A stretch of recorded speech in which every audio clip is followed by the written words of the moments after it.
Salam saudara, kita memasuki Abam episode 505. Salam Pak, saya mempunyai anak 4, anak ketiga saya beda dari saudaranya. Saya punya anak 4, ya, anak ketiga saya beda dari saudaranya. Anak ketiga saya dari tingkah laku dia normal, cuma jika belajar dia lamban. Baru bisa berhitung dan membaca, mudah lupa. Jika kita bertanya, dia berpikir lama baru menjawab. Dulu dia sekolah di sekolah umum, cuma nggak bisa mengikuti. Di SD dulu pernah dibully. Dia juga ada sedikit trauma. Pada saat kami keluarga pindah ke Jakarta, dia masih sekolah umum dan guru tidak sanggup mengajarinya. Kemudian didatangkan dokter psikolog dan menyarankan sekolah di SLB. Sekarang dia di sekolah kan di SLB, hanya bisa baca dan berhitung ala anak SD kelas 1. Mohon saran dan doa Bapak, terima kasih. Mungkin Anda punya anak retarded atau terbelakang atau berkebutuhan khusus. Bawalah kepada ahlinya dan bertekunlah untuk mengubah atau mendidik selagi masih kanak-kanak, selagi masih muda. Kalau sudah terlanjur tua nanti susah diubah. Nah, secara rohani saya harus beritahu bahwa Tuhan berkuasa mengubah. Sangat berkuasa, sangat mampu. Itulah sebabnya dalam doa pagi sering khusus saya mendoakan anak-anak yang berkebutuhan khusus seperti anakmu. Yang penting ibu harus, atau yang penting saudara ini, bapak atau ibu ini, kamu mencari Tuhan sungguh-sungguh, hidup suci, menyenangkan Tuhan. Dan percayalah Tuhan akan melindungi kamu dan orang yang kamu kasihi. Jangan kamu menganggap ini beban berat lalu kamu seringkali kurang bahagia. Percayalah Allah hidup dan berkuasa. Ini belum sampai pada final. Tuhan bisa mengubah anakmu yang kau pandang paling akan gagal menjadi paling sukses. Bukan berlebihan. Kalau Tuhan kita libatkan, Tuhan berkuasa. Dalam nama Tuhan Yesus. Amin. Pria usia 46 tahun, istri usia 43 tahun. Salam Pak Erastus, saya sering mendengar Truth ID sangat memberkati saya. Mohon petunjuk Bapak terkait permasalahan rumah tangga yang sekarang sedang terkadang mengganggu saya. Diberi terkait masalah rumah tangga yang terkadang mengganggu saya, diberi kesempatan pelayanan baik melayani orang sakit, sharing masalah lain, pelayanan khotbah. Oh, mengganggu pelayanannya. Saya menikah kedua setelah istri meninggal 2 tahun. Setelah istri meninggal 2 tahun punya anak. Istri saya janda yang sekarang ya. 12 tahun suami meninggal punya anak. Kami pacaran kurang lebih 4 bulan, setelah itu menikah tahun 2018. Kamu pacaran 4 bulan itu sudah menunjukkan kamu ceroboh. Ya. Kok bisa lo 4 bulan menikah itu? Ini saya belum baca ke bawah nih. Saya baru membaca pacaran 4 bulan menikah ini sudah ceroboh. Kamu, aduh, udah nggak ngerti saya. Pacaran 4 bulan kok langsung menikah loh. Belum tentu gagal, tapi kemungkinan besar gagal. Karena tidak mengenali lawan partnermu. Saya belum membaca kalimat berikutnya. Saat menikah saya yang menanggung semua biaya, walaupun istri saya seorang PNS. Saya pegawai swasta, kami sudah rundingkan, namun untuk biaya istri saya tidak mau menanggung biaya. Jadi istri tidak mau menanggung biaya. Ya. Kami tinggal di beda kota dan setiap Jumat sore, Sabtu saya ke kota. Kami tinggal beda kota dan setiap Jumat sore, Sabtu saya ke kota istri. Loh, ya kan? 4 bulan menikah lalu beda rumah. Kan konyol kan? Saya belum membaca kalimat berikutnya. Kami memiliki anak laki-laki namun meninggal saat usia 7 bulan karena DBD. Sejak anak kami meninggal, istri berubah total. Sudah mulai blokin nomor saya berminggu-minggu, bahkan bulan. Namun saya masih berusaha untuk tenang dan menegur dengan cara baik. 4 bulan kamu pacaran. Tahun 2020 saya jemput istri saya pindah ke kota saya karena permohonan pindah sudah disetujui. Namun setelah tinggal bersama istri, saya mencari-cari alasan, lalu bersama istri saya mencari alasan dan rasanya tidak betah. Sering tidur tidak sama-sama. Istri saya tidur dengan anak istri saya yang bungsu, dan beberapa kali saya dengar sambil teleponan. Ketika saya tanya, istri saya katakan telepon dengan teman. Kalau sudah tidak mau tidur bareng lalu telepon dengan diam-diam, itu something wrong. Ya. Kalau suami atau istri yang baik itu telepon di depan istri, suami juga tidak masalah, kecuali konseling ya. Dan tidak masalah, buka saja ya. Semua WhatsApp kalau memang tidak ada rahasia. Sebelum pindah ke kota saya, pernah saya doa puasa 1 bulan, minta petunjuk Tuhan terkait perilaku istri saya yang sering blokir nomor saya, dan setelah itu saya mengakui dia punya laki-laki lain. Namun saya maafkan dia dengan saya mengajak pindah ke kota saya. Kami tinggal bersama setelah pindah kurang lebih 1 bulan, dan istri keluar rumah sejak 6 September 2020. Sampai sekarang tidak mau balik ke rumah, dan terakhir bulan 2002 kemarin istri saya sudah berani menyebut 3 nama laki-laki yang memang sebelum menikah dengan saya. Istri saya memiliki hubungan dengan mereka, bahkan yang satunya dari hubungan mereka hamil. Waduh. Jadi sudah 3 kali digugurkan. Istrimu ini laku bener ya. Ya kok bisa laku begini ya. 3 laki-laki 3 kali menggugurkan kandungan. Sebenarnya masih banyak yang ingin saya sampaikan. Namun yang paling pokok adalah saya sudah tidak kuat lagi hidup dengannya. Apalagi kata-katanya semua binatang sering dilontarkan baik lewat WA, SMS atau telepon dan lain sebagainya. Saya juga sudah lihat inbox istri saya dengan mereka dan beberapa laki-laki yang sangat tidak baik bagi seorang yang sudah menikah. Dari permasalahan itu saya minta saran apa yang harus saya lakukan agar tidak mengganggu pelayanan yang dipercayakan kepada saya. Teman-teman juga banyak sudah tahu masalah rumah tangga saya, namun mereka masih mempercayakan saya, dan saya kadang merasa tidak layak karena kondisi rumah tangga saya. Istri saya sejak keluar dari rumah langsung pindah gereja, dan dia pun ditugaskan sebagai majelis. Saya sudah beberapa kali konseling dengan pendeta di tempat istri saya bergereja, namun istri saya tidak mau mengalah untuk pulang, bahkan membuat alasan yang tidak masuk akal. Terima kasih untuk saran dan solusinya. Maaf tambahan. Beberapa kali dari pihak gereja atau kalau ada yang menghubungi saya, dipercayakan untuk pelayanan. Istri saya langsung protes, katanya, saya cari muka lah, saya yang minta-minta pelayanan lah, kenapa tidak tolak dan kasih ke orang lain? Jadi saya juga sering diam-diam pergi pelayanan.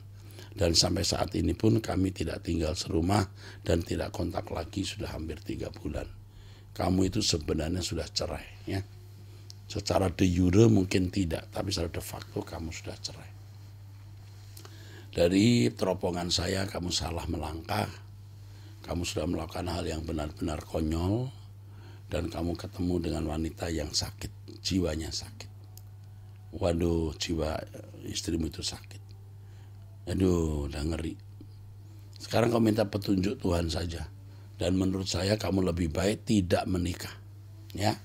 Lebih baik kamu tidak menikah, kau melayani Tuhan dengan benar, ya. Kecuali benar-benar Tuhan menunjukkan kepada kamu jodoh yang bisa diajak melayani atau seterbebanan. Jadi punya beban yang benar, sama-sama punya beban dalam pelayanan. Saya kira jawaban saya ini sudah cukup. Selanjutnya kamu tanya kepada Tuhan apa yang harus kamu lakukan. Pada kenyataannya secara de facto kamu sudah cerai. Hubungan batin tidak ada, tidak serumah, berbeda prinsip-prinsip hidup, dan istrimu wanita yang sakit. 4 bulan kamu pacaran menikah, itu kesalahan besar. Saya begitu membaca, belum membaca kalimat berikutnya, saya langsung tahu kamu ceroboh. Pasti kamu tidak berdoa waktu kamu menikah dengan dia. Kamu mungkin hanya karena nafsu atau kesepian, ya. Aduh, kamu ceroboh. Dan istrimu sekarang ini bisa punya beberapa laki-laki dan pernah menggugurkan 3 kali apa itu. Waduh. Aduh, ngeri ya, ngeri kali. Mungkin kamu bukan satu-satunya korban mungkin. Ya. Udah, kamu tanya Tuhan deh. Lebih baik kamu tidak menikah. Ingat kalimat saya ini. Tidak menikah, melayani Tuhan saja. Saya tidak tahu dengan istrimu yang pertama itu anakmu ada enggak? Ini kan ada ya. Istri meninggal 2 tahun punya anak, ya kamu urus anak sajalah. Saya nggak yakin istrimu bisa ngurus anak kamu dengan benar, dengan karakteristik begitu. Saya tidak yakin dia benar-benar mencintai anakmu, ya. Oke. Dari seorang hamba Tuhan. Salam Pak Erastus yang baik. Pak, saya sangat diberkati oleh pengajaran dan cara hidup Bapak. Sekalipun saya bukan jemaat GSKI, Pak Erastus telah dan masih mengembalakan saya lewat pengajaran dan cara hidup Pak Eras. Thanks, kini saya tahu apa yang harus saya perjuangkan. Pak Erastus, maaf mau tanya, karena benar-benar nggak ngerti maksud Ibrani pasal 11 ayat 35 sampai 40. Kiranya Tuhan memberkati Pak Erastus senantiasa dengan pengajaran yang sehat, membangkitkan. Amin. Thanks. Oh ya Pak, saya hamba Tuhan loh yang sudah melayani di gereja non karismatik. Tapi Pak Erastus lah rabuni saya. Rabuni itu artinya guru. Sungguh pun begitu Pak, saya tetap menundukkan diri kepada dan hormat dan mendoakan gembala saya di gereja apapun kekurangannya. Mantap, mantap. Diberkati ya saudara. Saya nggak mau terganggu dan tetap menerima kekurangan mereka. Karena saya yakin Yesus juga mengasihi mereka. Tuhan ajar ngerti. Masa saya nggak mau ngerti mereka? Siapa saya? Oh ya Pak, Pak Erastus selalu ada di syafaat saya. Oke, terima kasih.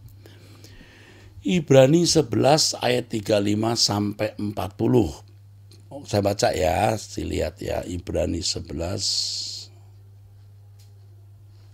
45 35 sampai 40.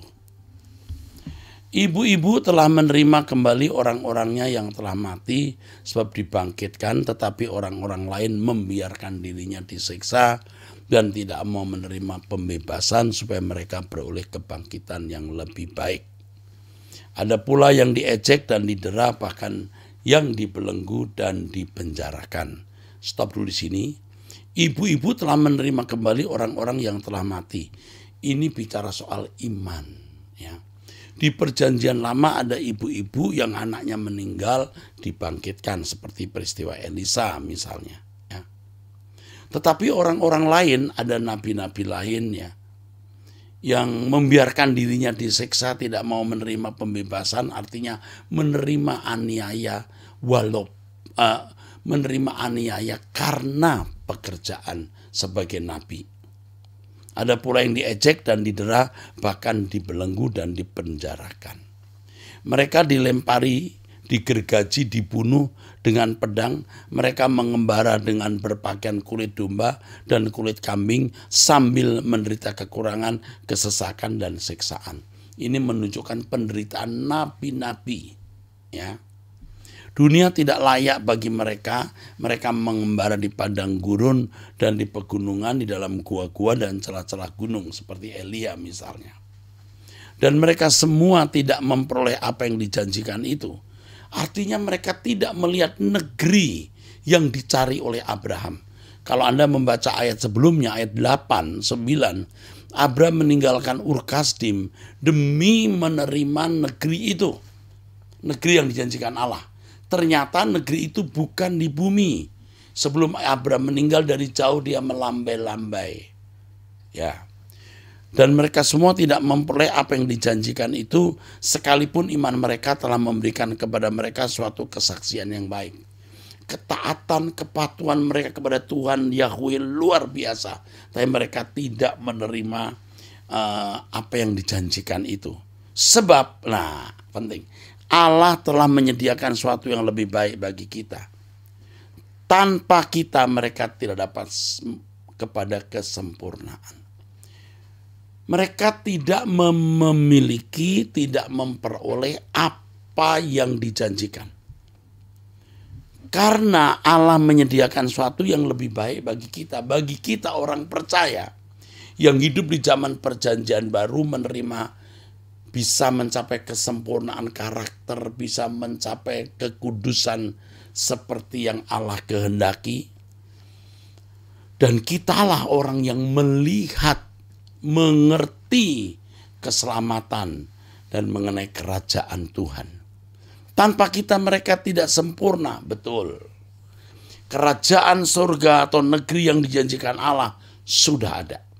Rajanya sudah ada, Tuhan Yesus. Yang kurang pejabatnya. Pejabatnya itu artinya orang-orang yang akan melayani bersama dengan Tuhan Yesus. Jadi tanpa kita mereka tidak sempurna. Kita yang ditunggu untuk terwujudnya kerajaan tersebut. Negerinya ada, rajanya ada, ininya belum. Pelayan-pelayan yang akan melayani bersama-sama dengan Tuhan Yesus. Maka di Ibrani 12 pasal berikutnya dikatakan mengenai perlombaan yang wajib. Perlombaan yang wajib bagi kita untuk menjadi sempurna, mengambil bagian dalam kekudusan Allah Bapa. Ya, itu maksudnya. Mantap ya. Kamu pendeta, saudara pendeta pasti mengerti maksud saya. Puji Tuhan. Pertanyaan berikut dari seorang ibu umur 67 tahun atau umur hampir 67 tahun, Banyuwangi. Salam Pak Erastus, saya dari keluarga besar Muslim, saya sendiri yang ikut Tuhan Yesus. Saya hidup sendiri sejak tahun 2002, jadi sudah 21 tahun, udah 20 tahun maksudnya. Anak 3, 2 Muslim, 1 ikut saya Kristen. Saya sangat bersyukur mengenal jalan kebenaran, karena kebenaran inilah yang memerdekakan saya. Saya pencinta berat suara kebenaran lewat khotbah Bapak saya, lewat khotbah Bapak saya menjadi bertumbuh. Lewat khotbah Pak Era saya menjadi bertumbuh. Walaupun awalnya berat, tapi lama saya bisa mengikuti pelajaran Pak Erastus. Pak, saya berterima kasih atas jawaban Abam 48 dan 420. Sekarang saya mau nanya lagi untuk yang ketiga kalinya. Malaikat tidak menikah, Matius 22 ayat 30. Lalu dari mana malaikat yang begitu banyaknya itu? Sedangkan manusia penggandaannya melalui hubungan laki-laki dan perempuan. Apakah Bapak menciptakan malaikat itu secara bersamaan? Mohon penjelasannya Pak Erastus, Bapak rohaniku. Semoga Bapak selalu sehat dan bahagia bersama keluarga Tuhan Yesus. Bersama keluarga Tuhan Yesus memberkati. Matius 22 ayat 30. Matius 22 30.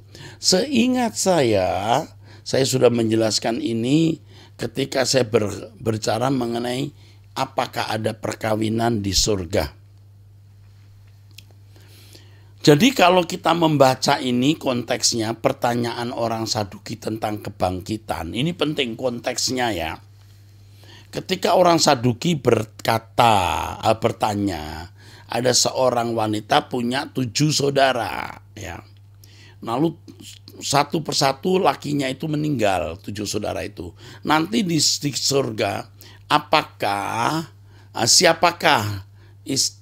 siapakah suami dari wanita ini? Gitu. Siapakah di antara ke-7 orang itu yang menjadi suami perempuan itu pada hari kebangkitan? Sebab mereka semua telah beristerikan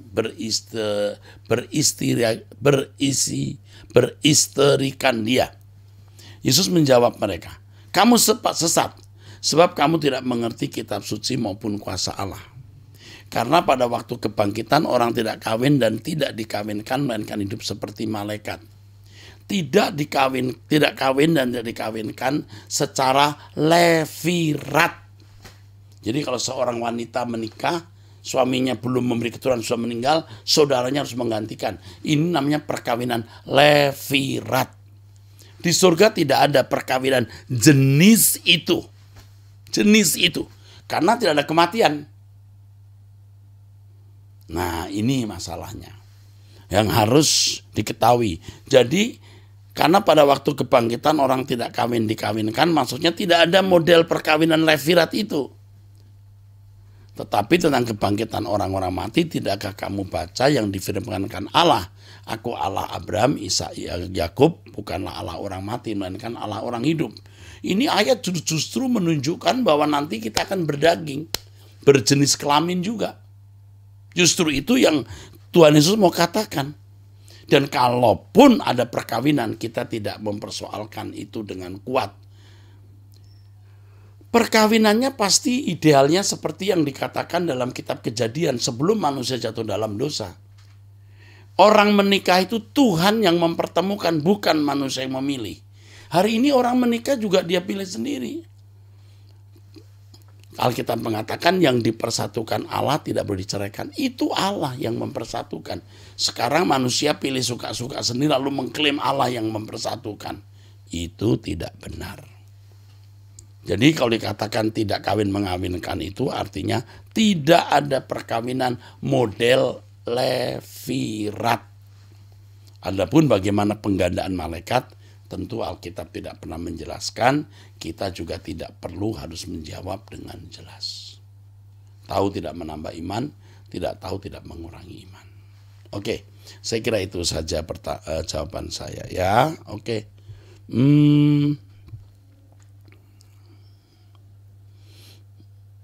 Ini harus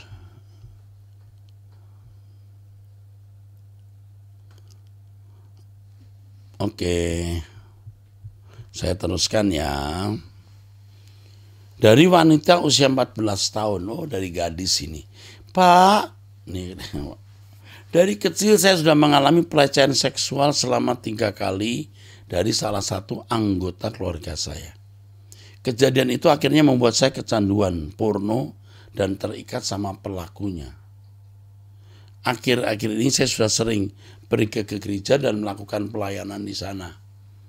Saya juga suka mendengar khotbah dan lagu dari Pak Eras. Tapi kejadian itu tetap membuatku jatuh dalam dosa. Pertanyaan dari saya, Pak, apakah Tuhan mengasihiku? Bagaimana agar saya sembuh dari trauma ini? Oke. Kamu akan dilayani oleh pelayan wanita, ya. Tuhan mengasihi kamu, Tuhan mengampuni kamu. Kamu suatu hari jadi pendeta, ya. Kamu jadi pelayan Tuhan. Nanti Om Eras bisa biayai atau sekolahkan kamu kalau kamu mau jadi pendeta. Ya, kalau kamu sakit, nak. Kamu sakit, jiwamu rusak. Tapi kalau kamu bisa diperbaiki, kamu akan bisa menolong orang yang pernah mengalami apa yang kamu sudah alami. Om Eras sedih dengarnya begini. Om Eras akan kirim orang untuk melayani kamu. Ya, kamu bisa sekolah dulu, meneruskan ke SMA atau sekolah menengah teologi, dan setelah itu kamu bisa masuk sekolah pendeta atau sekolah guru agama. Nanti Om Eras bantu kamu kalau kamu tidak punya biaya. Yang jelas kamu akan dihubungi oleh orang saya dan dilayani. Oke. Dari seorang ibu rumah tangga usia 46 tahun memiliki 3 anak usia 24, 21, dan 14. Ya, ibu ini menikah usia muda, ini usia 22 tahun. Ya. Shalom Pak Eras, sebelumnya saya ingin bercerita. Saya mempunyai seorang tante, adik mami usia 71 tahun. Saya tidak mengerti kenapa tante tersebut sangat tidak suka terhadap saya. Saya coba introspeksi diri saya belum menemukan jawabannya sampai sekarang. Saya coba tanya ke suami, kira-kira saya punya salah apa terhadap tante. Tapi suami pun katakan tidak ada. Awal saya merasakan lebih dari 10 tahun yang lalu, beliau meminta saya untuk bawa kakak, adik, dan mami untuk mengunjungi beliau. Mereka dia dari Semarang dan menginap di rumah saya. Kami pun mengabulkan permintaan tante. Saat mau pulang, tante katakan ke kakak dan adik saya, nanti kalian semua tante ajak makan ya, tapi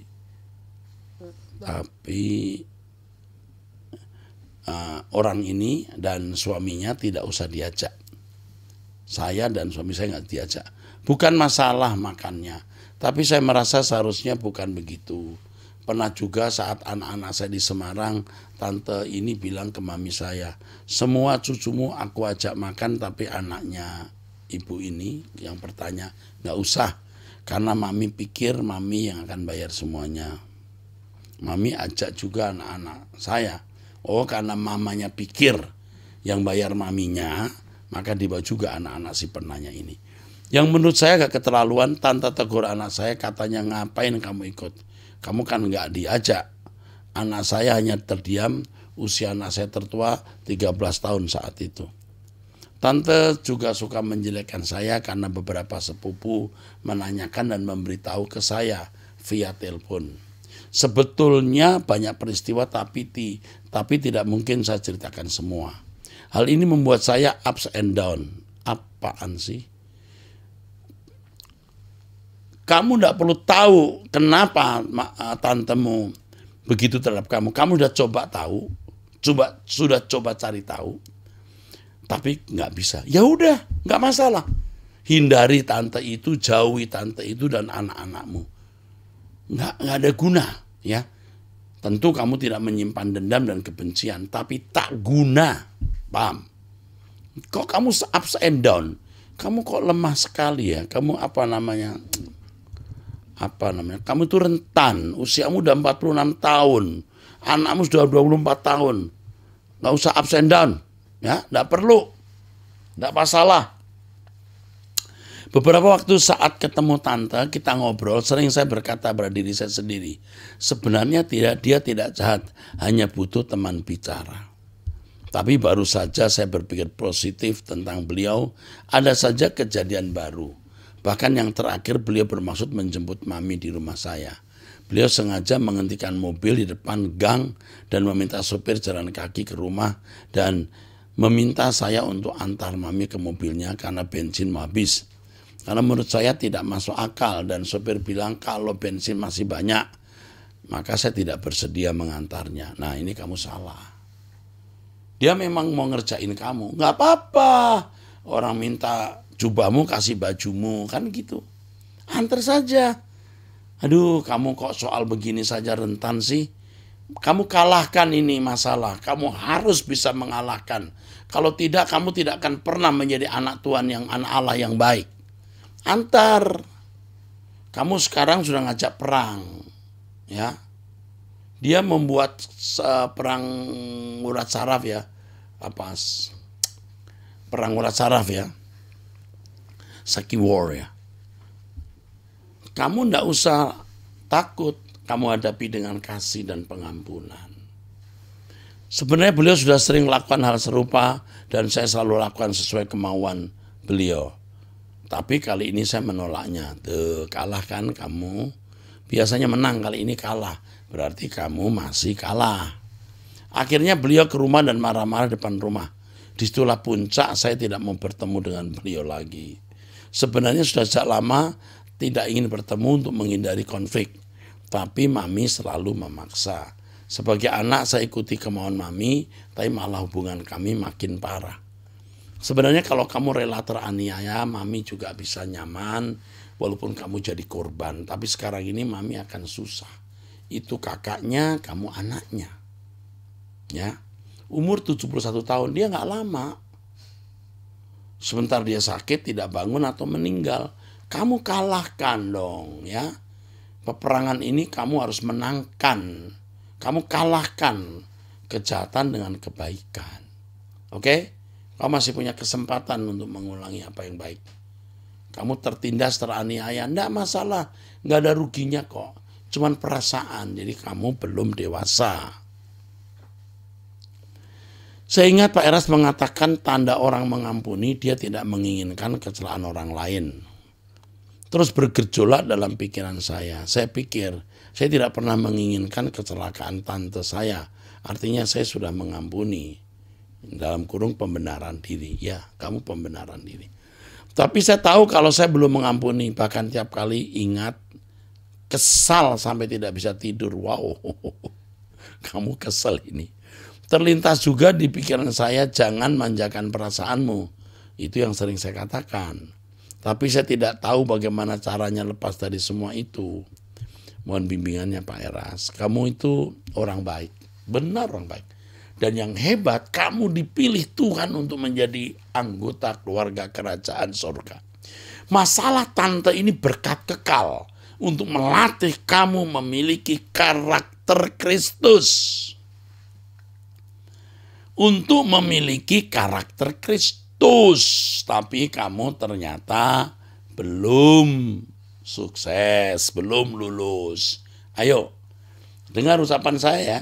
Dalam waktu dekat ke depan, ini kalau kamu mendengar ini mungkin sudah terjadi. Mungkin sudah terjadi. Tantemu akan berurusan dengan kamu. Dia akan nyari kamu, ya. Entah mau ngajak ribut, entah mau menguji kamu.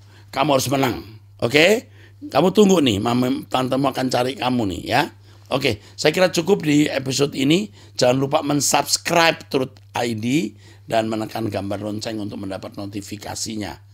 Kalau ada konten-konten baru kamu akan mendapatkan, saudara akan mendapatkan. Sampai jumpa, Tuhan memberkati.